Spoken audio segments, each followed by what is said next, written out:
Hey everybody, it's Romania Black. We're on the season finale of JuJutsu Kaisen, and man, we've come a long way, haven't we? When I started this series, I had no clue what to expect, and it has completely exceeded my expectations of a shonen. Like, it has been so fresh, and it has been so satisfying to see a show that does not fall into the stereotypical shonen tropes. It's definitely a shonen. We have our protagonist who has inherited this power, or maybe was always born with this power, even though he has Sukuna's fingers inside of him and Sukuna's presence. But you have Yuji, who is such a great, fresh protagonist. He's someone that's strong, but also sincere. He wears his heart on his sleeve. He's kind of a goofball. He can be kind of a dunce sometimes, but he's also very, very aware of himself and aware of others around him, and he's compassionate, and he's just a fantastic protagonist. And then you have all your side characters. You have Fushiguro, who we saw go feral last episode and kind of shook off the quiet, nice guy trope, showing that he's actually the delinquent of the group. And then Nobara, who I've really appreciated because she has not been the stereotypical third wheel token girl love interest character. She's just not. Nobara is not interested romantically in Yuji or Fushiguro. If she's interested in anybody romantically, it's Maki. Let's be honest. Let's be honest. So, I love that. I love that this shonen is not only giving us a great story, fantastic action, beautiful animation, but it also has characters that you can actively root for and that are not just stereotypes. They're not just archetype characters. They have those kind of tropes, sure, but they're also kind of subverting a lot of expectations that I had going into this series. And as this show has gone on, I've just really come to love it more and more. So we'll probably talk more about it later, but after the episode, but I'm just really, really excited that we have had this wonderful season of 24 episodes. I've been with y'all for 24 weeks on this show. And this morning I was at work and it came out that this winter they're going to have a movie. I honestly was about to tell y'all that when this show is over, we're going to schedule a live stream to talk about JuJutsu Kaisen, and so I'm not going to blab totally on here for this video. I want to do a live stream where we talk about JuJutsu Kaisen Season 1. But with that being said, I was planning on being like, oh, let's talk about the prequel manga, Volume 0, and that's what they're doing the movie about. So, cool. Win-win. So when we do the live stream, we'll have to talk about that, because I'm pretty excited. That should be awesome. But that gives me hope that if they're doing this winter, which I'm assuming will be around December, if they're doing the movie, then that means the coming spring, they'll probably do Season 2. And I'm so excited because I feel like this show has gained enough popularity, and it's caused the manga to gain even more popularity, that there's enough source material already there to do a Season 2. And by the time they get around to animating it, there definitely will be more material to do Season 2. So that gives me a lot of hope. I'm really excited because I want to keep watching this show, and moving forward, I want to watch JuJutsu Kaisen, and I think it's going to be a lot of fun. And I'm really excited for the movie in Season 2, which I'm sure they're going to make a Season 2. But I'm really excited for it. So that's awesome. But in any case, we're going to watch the final episode of Season 1. Last week in the preview it was called Complicity. But this week they've changed the title on Crunchyroll to Accomplices. So I'm not sure what's correct. I don't know if Complicity was right and they just changed it, or if Crunchyroll was like, whoops, we mistranslated it. It should have been Accomplices from the start. But Accomplices could refer to, in our protagonist's case, we have Nobara and Yuji, who are now together, and they are accomplices to Fushiguro, who just ended his battle. And then we have the weird green curse that was made from the death painting, and this other guy that's like looks kind of like in the leather garb, but he's got the curse on his back. So maybe they're accomplices to Geto and Mahito. So I don't know, y'all. I'm curious to know how we're going to end this season, but without further ado, we're going to jump right in and start episode 24 of JuJutsu Kaisen here in 5, 4, 3, 2, 1. Let's do this, y'all.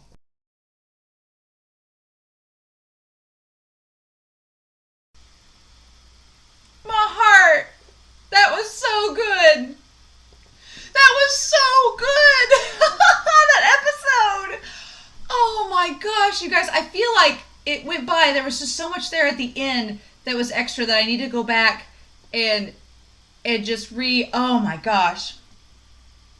There's so much that happened this episode. What a way to end it. And you know what? I wore this shirt to work today, and it just dawned on me like halfway through that I'm like, I'm feeling Nobara with the flowers today. I'm feeling it. Nobara! There were some people that commented on Twitter when this series started. They were like, we are ready. When episode 3 hit, Girl of Steel, which Girl of Steel, it was a good episode, but I feel like Nobara kind of got the shaft in terms of character introductions. Like Fushiguro had a pretty cool episode with him and fighting Sukuna, but then a lot of people on Twitter were like, oh my god, best girl Nobara's here, Nobara supremacy, and I was like, cool, she's an awesome character. This was Nobara's episode. Oh my god. Like, there were some great moments with Yuji and talking about him and Nobara talking about killing and saving people. And the dynamic of the three of them, Fushiguro and Nobara and Yuji, how they handle the concept of saving people and killing people and exorcising these cursed spirits. But, girl, the expressions, the animation, everything they gave her, like I said in the moment during the reaction, they could have so easily, the author, what I love that this mangaka has done is that so easily in this shonen, they could have made Nobara like the damsel in distress token female character. And they could have had her like when Yuji was carrying her, because she couldn't physically run fast as he could. When he was carrying her, she could have been like, oh, Yuji, thanks for saving me. But instead she's like, no, I got your back. This thing's attacking us from behind. I've got you. And then it's Nobara that saved them. It's Nobara that saved the day and was responsible. I mean, Yuji may have landed the punch, but Nobara, that technique. And it didn't even dawn on me, one, that her technique would have been perfect to face these guys with these bloodborne poisons. But two, that Sukuna is the king of curses and poisons. So of course the poison's not going to affect Yuji and his mobility. Of course not. So, oh my gosh, you guys. This episode was just, it may be one of my favorites of the season. Just because of how nonstop, and it did exactly what a season finale needs to do. It introduced us to these very creepy characters. It gave us some answers, but the answers gave us more questions. And there's just so, oh my god, let's go back to this. So, Iso and Kizuru. Let me go back to them. So this whole thing about the cursed womb, I had not even considered the origin of it. Like, that didn't even dawn on me. I was like, oh, cursed womb. Okay, because it's creating curses. It's like a womb. It looked, in episode 4 and 5, it kind of looked like a womb. So you thought, okay, sure. But the death paintings and these cursed wombs, oh my god. Like, just, this is all tying back to the Camo Clan too, because his whole ability was bloodborne, and so it was like the ability to manipulate blood. So tying it into this whole idea, elder brother, the sorcerers didn't amount, and the elder brother, oh my god. So the Meiji era, a girl with a unique trait that allowed her to bear a cursed spirit's child, which is super creepy.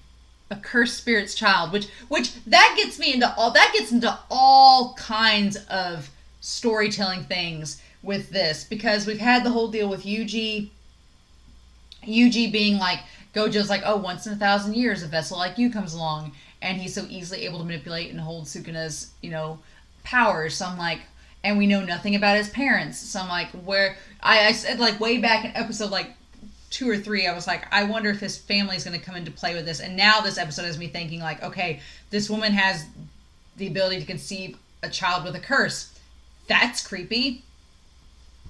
Of course, it was, she fled with the corpses of her babies in her arms and ended up at Temple Run, where she met an unfortunate jujutsu sorcerer, and that's where her luck ran out. Kamo Noritoshi. Among all the jujutsu sorcerers, he's remembered as the most vile. So, and a disgrace to the 3 major clans. So, oh my gosh. He was captivated by the possibility of a child born of a human and a cursed spirit. 9 times he impregnated her, and 9 times they aborted. And what happened to her afterwards was all records were destroyed. That's disgusting. Like, that's awful. So, oh, that's so creepy. But that ties in the whole blood thing. The curse wombs, death paintings 1 through 3. So I'm assuming there's at least 9. At least 9 of them, right? So this is 1 through 3. And there's the curse wombs, death paintings 1 through 3. Became cursed objects, powerful enough to be classified as special grade. The origin of the power was the mother's resentment. Or perhaps... and that curses, I have no memories of a mother. Oh. So these guys are just like the little thing that Mojito fed them were basically, they're just feces. I mean, not feces, they're just fetuses. We remain sealed away with nothing but each other's existence to rely upon. Oh my gosh. So... And then this guy shows up. The guy with the looks bags in his eyes. Looks like he hasn't slept in 50 years. Elder brother. The future those cursed spirits painted is more convenient, and that's all there is to it. Forget about owing them for our manifestation. Listen, brothers. Iso, you live for Kechizu. And Kechizu, you live for me. And I'll live for you, Iso. So they did live for each other. Oh, that's so cool. But man, Nobara, girl, just dominating this episode. And then, yeah, Yuji noticed that they weeped for each other, that they are physical bodies, that they've been paired with a human. So they're not just cursed spirits. And Yuji notices that. But, and that's why, I love that, again, our protagonist, Yuji reminds me a lot of Tanjiro from Demon Slayer in the fact that he is compassionate to the point where even though he knows he has to destroy this cursed spirit, he's sorry because he knows it's paired with a human and he's murdering a human to do it. And when he says, I'm sorry, I mean, the cursed spirit's mourning the fact that he can't even mourn his brother, but Yuji's like, I'm sorry. Like, I have to do this. And it just reminded me a lot of Tanjiro telling the spirits, like, I'm sorry, like, wishing them a peaceful life after they passed on. But... let's talk about this game of life scene, because there was so much happening that I was like, what? The fact that Geto, Mojito, and Choso, this third character, Choso, are playing the game of life is freaking hysterical. But I wanted to point out if there's so the spinner lands on 3, which could not only mean the 3 brothers, the 3 cursed paintings, but could also mean the 3 of them that are left. Geto, Mojito, and Choso. There's that. Choso is putting down a car that I think has a peg in it. Yeah, it has a pink and blue peg. But he breaks it. And Mojito is mad because he broke the pieces. Don't break the pieces! My younger brothers died. And he's like, you can tell? And then Mojito's like, I'll go find some more pieces. Hold on. We gotta keep playing this game. We've invested too much time into this. And then Geto, looking at his phone. Choso just looks like he needs to sleep, like get a nap. But also, here's the thing. I was spoiled a little bit on Twitter, because the only thing I've been spoiled about is that I saw where a certain voice actor, Daisuke, that I love, that is the voice of Oikawa, that is the voice of Hisoka from Hunter x Hunter, is voicing this Choso guy. They just showed a picture of him, so I had no clue what his name was. I didn't know his name was Choso, but Oikawa's voice actor is voicing him. And you can't tell. I was really surprised when he first started talking in this scene. I was like, oh, he does not sound like Oikawa or Hisoka. His voice is very deep, and it's a lot deeper than I expected. But if you know the characters of Oikawa and Hisoka, they're so extra that I'm like, this guy looks the opposite of extra. So I am so curious, y'all. Don't spoil me. Don't spoil me, but I am so curious, like, what the heck he's going to do. Because if he has that voice actor, they've got something in mind, and his character is going to be doing something. And of course, Mojito is so gleeful that the death paintings that those kids I wonder if when Mahito gets super gleeful, if that's kind of like a Dobby from My Hero Academia, where he's smiling but he's really not happy. He's really kind of like manic about it. Like, I'm really pissed off that you killed these special grades. And then poor Nadia, she's suffering from the Ichijo syndrome of you can't hurt these kids. So, oh my gosh, so much happened in this episode, y'all, and I'm going back through it. So, I love the conversation at the end that Yuji and Nobara have, where she's talking about she's going to get scars from that. And she's just kind of like chit-chatting. And Yuji's like, well, don't you feel bad? Is this the first time you've killed someone instead of exercising them? And she's like, yeah, it is, but I don't think of it the same way that you do. She's like, I'm not Fushiguro. There's only so many people that we can save. So I like this dynamic between the three of them, that Fushiguro chooses who he will save, and he's bound and determined if that's the person he's chosen, he's going to save them. Yuji just wants to save as many people as possible. And then Nobara's like, I get that we are tasked to save people, but we can't save everyone. So there are only so many seats open in my life, and I don't want to let my heart be swayed by anyone who's not sitting in one of them. So she's like, if you're not one of my chosen few that I'm protecting, then I'm not going to feel bad if you die, because I can't afford to do that. And I like that Yuji respects it. I like that they have this mature, honest conversation between the two of them. And they're such good friends. Like, their friendship is... I love their friendship in this.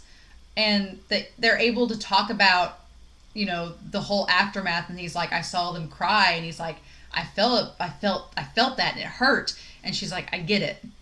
And he's like, I'm just glad that we're both alive.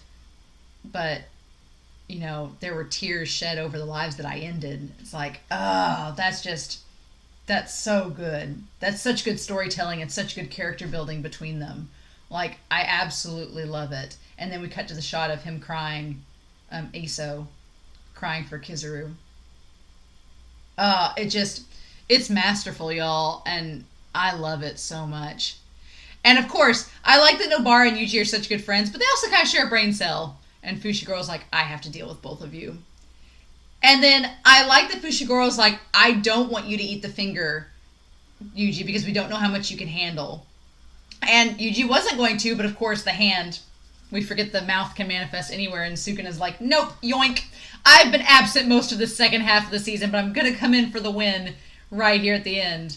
Like, mm-hmm. And Yuji can still handle it. I love the animation just gets wackier for when he, like, becomes Sukuna for a second, and then he goes back.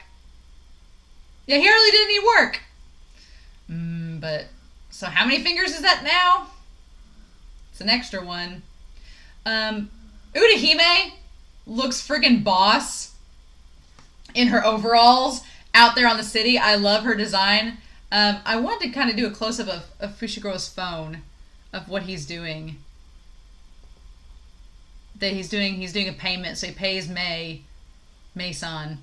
And I guess he's paying her off, paying her 10,000 yen to recommend, paying her all this to recommend the kids as first grades, which I find very, very interesting. And she's like, yes! And so then we get this last conversation. So Nobara had the conversation with Yuji about saving lives, and then she has this conversation at the end with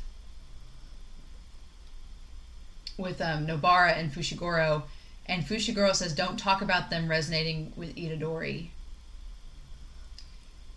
And she's like, are you certain? And he's like, the case is over, nearly positive. The only ones likely to notice are us and Nita-san.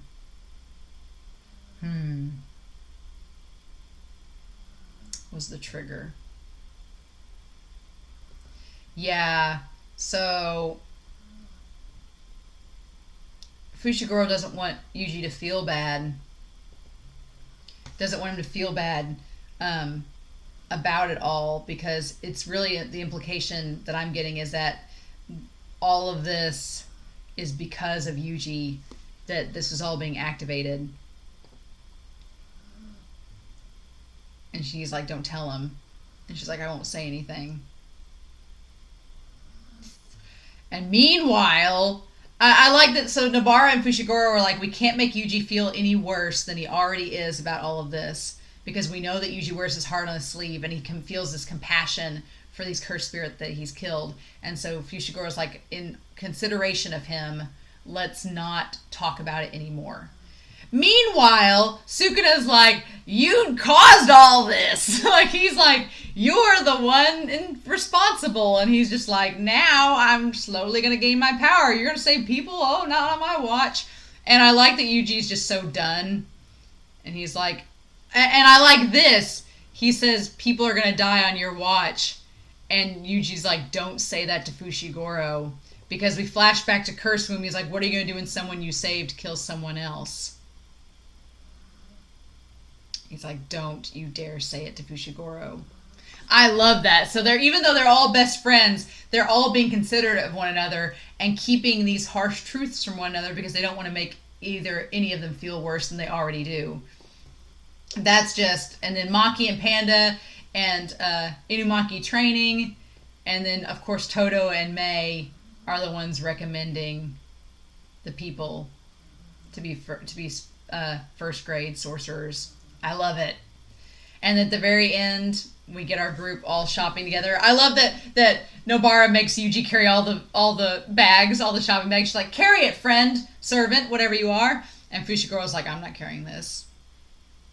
And then he's embarrassed by them at the end. It's just that final shot of them all walking together as friends. That's the thing about this show, right? That's the thing about this show that I probably love the most.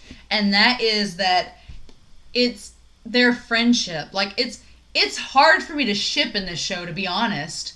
This is like the first shonen I've watched where I really don't ship anybody with anyone, right?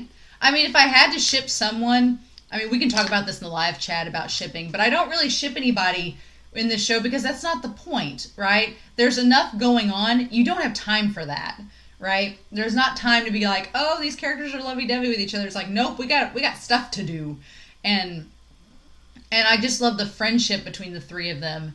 It's probably one of the most fleshed out friendships that I've seen developed in one season of a show. And half the show, it was just Nobara and Fushiguro together. Yuji wasn't even with them for like 6 episodes. So, guys, this show, it's probably become my favorite new shonen, to be honest.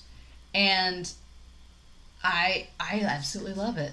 It's just, the storytelling is really good. The animation, Mappa has blown it out of the water this whole season. Just, I can't wait to talk with you guys more about it, but my brother and I have had this huge debate because I have not read the manga, and I've debated whether or not to read it, and I've decided I'm not going to. It's going to be hard. It's going to be hell. But you know what? I figure I'm going to have enough other anime and manga to read and watch that it's fine.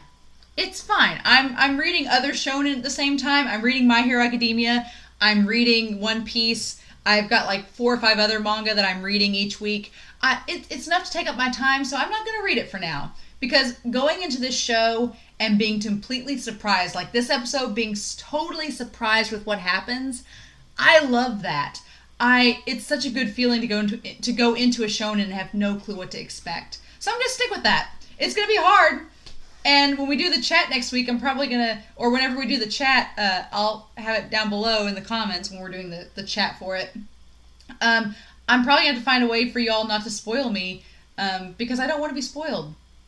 There's so many questions I have. The Camo clan getting brought up is so interesting to me. The most disgraceful of the 3 clans. This member that did the experimentation with the cursed spirits and the woman that could have the cursed child.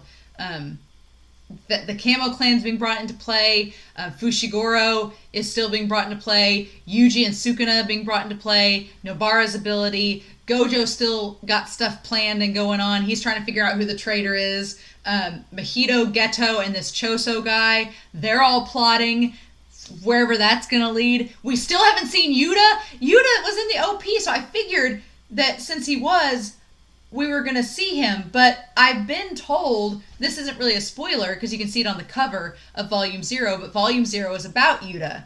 And I feel like it's a good thing there's going to be a movie about him, because we've spent the whole season building up this character we've never seen or heard about. We've only heard glimpses of. We haven't actually seen him or heard him talk or anything. So I'm really curious.